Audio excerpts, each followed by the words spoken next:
a fight about freedom of speech. But as almost everyone knows, it was much more than that. The free speech movement officially began at UC Berkeley in 1964, inspired by the civil rights movement and fueled by opposition to the Vietnam War. The students protested a ban on off-campus political activities. One leader, Mario Savio, began marching at the administration building with 500 students. He also gave a speech on top of a police car that held an arrested student and was a frequent speaker in the protests. He rejected the student body president's plea to stop protesting, and when he marched at Sproul Hall with 1,500 other students, increased police violence to remove the students fueled the faculty's support for the free speech movement.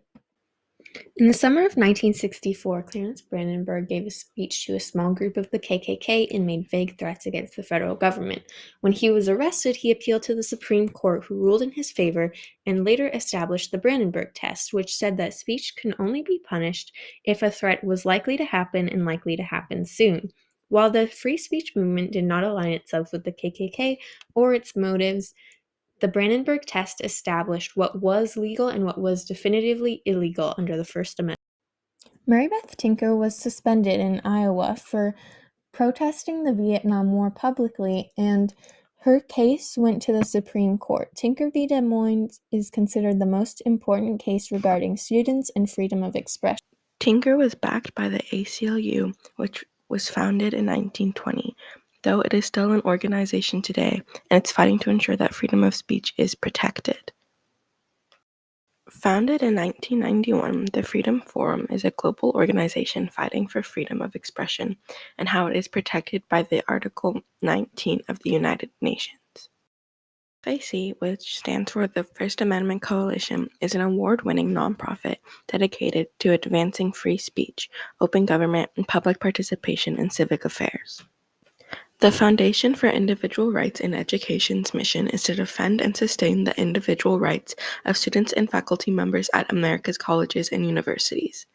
These rights include freedom of speech, freedom of association, due process, legal equality, religious liberty, and sanctity of conscience. The right of freedom of speech, derived from the First and 14th Amendment of the U.S. Constitution, gives the liberty to the citizens of being able to speak their minds without restrictions and without control from external forces.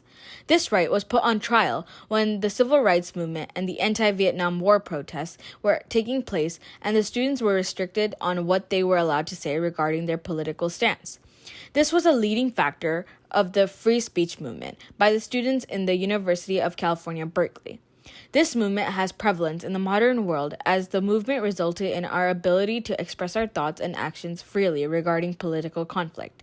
It grants us the rights to talk about the presidential elections and upcoming wars and our stance regarding the matter.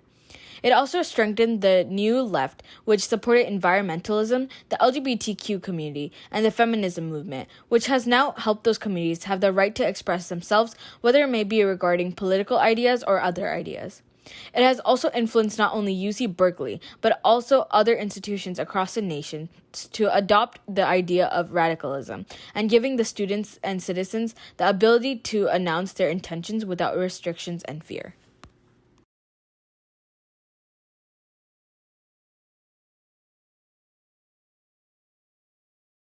The free speech movement gained popularity when the strikes and protests hit the news.